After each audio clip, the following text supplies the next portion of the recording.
ഉമ്മമാരോടെന്ന് പറഞ്ഞാൽ വാപ്പന്മാരോട് ചെയ്യാന്ന് മനസ്സിലാക്കണ്ട. ഉമ്മമാരോടെന്ന് പറയാൻ കാരണം എന്താണെന്നറിയോ? ഉമ്മമാരുടെ സ്വഭാവങ്ങൾ, ഉമ്മമാരുടെ പ്രവൃത്തികൾ, ഉമ്മമാരുടെ ഭാഷാ ശൈലിയൊക്കെയാണ് കുട്ടികൾ അധികം പിൻപറ്റും. അത് നമുക്ക് അറിയില്ല. നമ്മളിപ്പോൾ ഈ മലപ്പുറം ഭാഗത്ത് തന്നെ നമ്മൾ പെണ്ണും കൊട്ടുമ്പോൾ നമ്മൾ ഭാഷയ്ക്ക് ഒരേ ഭാഷയാണെങ്കിൽ നമ്മളെ പെൺഭാര്യൻ്റെയും ഭാഷ ഒരു ഭാഷയായിരിക്കും. അങ്ങനെ വലിയ വ്യത്യാസമൊന്നും ഉണ്ടാവില്ല. അത് വേറെ സ്ഥലത്ത് പെണ്ണ് കെട്ടി കൊടുത്താൽ ഇപ്പോൾ നമ്മളെ മക്കളൊക്കെ കൊയിലാണ്ടി ആ ഭാഗത്തൊക്കെ കല്യാണം ചെയ്തവരുണ്ട്. അപ്പോൾ അവർ ഒരു ശൈലിയും ആ ശൈലിയാണ്, കുട്ടികൾ സംസാരിക്കുന്നതും ആ ശൈലിയായിരിക്കും. അപ്പോൾ ഉമ്മമാരെ പ്രത്യേകം വസ്തുത പറയാനുള്ള കാരണം എന്താണെന്ന് ചോദിച്ചാൽ, കുട്ടികൾ സ്വാഭാവികമായിട്ട് ഉമ്മമാരോടേക്കാൾ പിൻപറ്റും. ഉമ്മമാരുടെ ഭാഷൻ്റെ ശൈലിയായിരിക്കും കുട്ടികൾക്കുണ്ടാവും, ഉമ്മമാരുടെ സംസാരമായിരിക്കും, ഉമ്മമാരുടെ പ്രവൃത്തികളായിരിക്കും കുട്ടികൾക്ക് ചെയ്യും. അപ്പോൾ അതുകൊണ്ട് ഉമ്മമാരെ നിങ്ങൾ പ്രത്യേകം ശ്രദ്ധിച്ചു കൊള്ളണം. കാരണം എന്തുകൊണ്ട്? നിങ്ങൾ മോശമായി കഴിഞ്ഞാൽ നിങ്ങളുടെ മക്കൾ മോശമാകും. അപ്പം നിങ്ങൾ നല്ല ഉമ്മമാരാവണം, ശരീരത്തിൻ്റെ ആ കൽപ്പനകൾ അനുസരിച്ച് കൊണ്ട് ജീവിക്കുന്ന ഉമ്മമാരാവണം ഉമ്മമാരെ. അതുകൊണ്ട് വാപ്പന്മാരെ എങ്ങനെ നടക്കാമെന്നല്ല, ഉമ്മമാരെ പ്രത്യേകം പറയാനുള്ള കാരണത. അപ്പോൾ ഉമ്മമാരും വാപ്പന്മാരും എന്താവണം? ദീൻ്റെ സ്വഭാവമുള്ളവരാണ്. ആ ദീൻ്റെ സ്വഭാവമുള്ള ഉമ്മയും വാപ്പിയും ആവുമ്പോൾ ആ ഉമ്മാനും വാപ്പാനിയായിരിക്കും ഈ കുട്ടി എന്താവുക? മാതൃകയാണ്. അപ്പം അതാണ് റസൂൽ പറഞ്ഞിട്ട്. അപ്പം നല്ല ഉമ്മയും വാപ്പിയും ആയിരുന്നാൽ ആ ഉമ്മാനും വാപ്പാനും പിൻപറ്റിക്കൊണ്ട് കുട്ടിയിരുന്നാൽ ഉമ്മമാരുടെ കാൽപ്പാടുകൾ പിൻപറ്റിപ്പോയാൽ കുട്ടിക്ക് സുഖത്തിലെത്താം. അപ്പം ആ നിലക്ക് നല്ല ഉമ്മമാരും വാപ്പന്മാരും ആവാൻ നമ്മൾ ആദ്യം ശ്രദ്ധിക്കണം. ഇന്ന് പണ്ടൊക്കെ വാപ്പാരെ കുട്ടികൾക്ക് ബഹുമാനുണ്ടായിരുന്നു. വാപ്പൻ്റെ ഒപ്പം കയറി ഇരിക്കൂല, വാപ്പൻ്റെ മുന്നിൽ കൂടി നടക്കൂല. മദ്രസയിൽ പഠിപ്പിക്കണ ഉസ്താദിനെ ബഹുമാനുണ്ടായിരുന്നു. ഉസ്താദിൻ്റെ അടി അത് ആവശ്യപ്പെട്ടുകൊണ്ട് നിൽക്കുന്ന കുട്ടികൾ വരെ ഉണ്ടായിരുന്നു.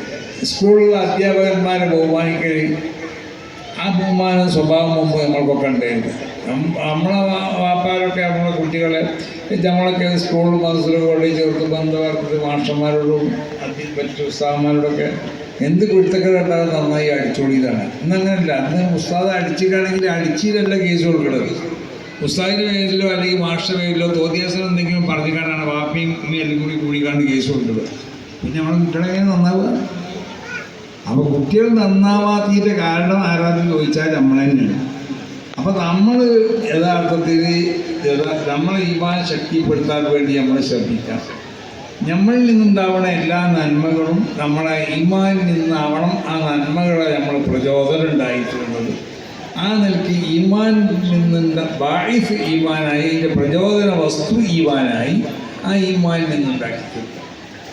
അങ്ങനെ നമ്മൾ ഒരു ശരിയായ ഒരു കുടുംബം, ഒരു ഇസ്ലാമിയിൽ ഒരു മുസ്ലിം കുടുംബം എന്നുള്ള ആ കുടുംബത്തിലേക്കുള്ള സ്വഭാവ ഗുണങ്ങൾ ഓരോരുത്തരും അവരവരുടെ വീട്ടിൽ ഉണ്ടാക്കാൻ വേണ്ടി വീട്ടുകാരെ ശ്രമിക്കണം. നാട്ടിൽ ഉത്തരവാദിത്തപ്പെട്ട ആളുകൾ ശ്രദ്ധിക്കണം. കുല്ലുക്കും റാഇൻ വ മസ്ഊലുൻ അൻ റഇയ്യതിഹി. ആരെടുത്ത് നോക്കിയാലും അവനക്കൊക്കെ ഒരു ഉത്തരവാദിത്തം ഉണ്ടാവും. അവൻ്റെ ഉത്തരവാദിത്തത്തിൽ കുറേ ആളുകളുണ്ടാവും. ആ ഉത്തരവാദിത്തത്തിലുള്ളതായ സംഭവങ്ങളെ പറ്റിയും ആ വ്യക്തികളെ പറ്റിയും ആ സാധനങ്ങളെ പറ്റിയൊക്കെ അവരോട് ചോദിക്കപ്പെടും. അങ്ങനെയല്ലേ?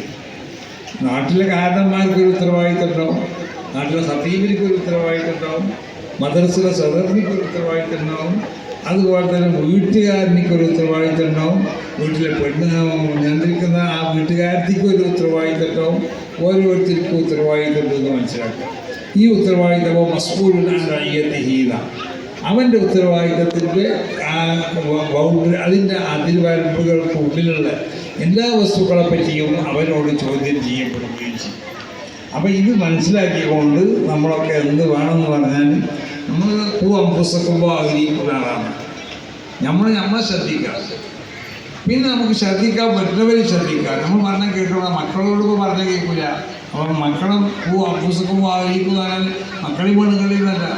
മക്കളി പെണ്ണുങ്ങൾ ഞാനാക്കാൻ ചിലപ്പോൾ നോക്കിയാൽ നന്നാവുന്നതേ തരില്ല.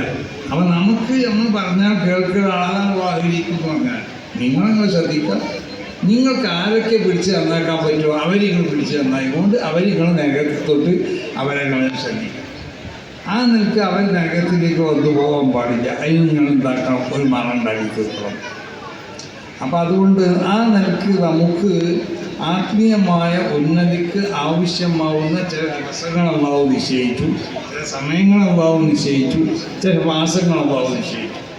അതിൽപ്പെട്ട പ്രധാനപ്പെട്ട ഒരു മാസമാണ് വിശുദ്ധ റമദാൻ. ഈ റമദാനിനെ അള്ളാഹു സുബ്ഹാനഹു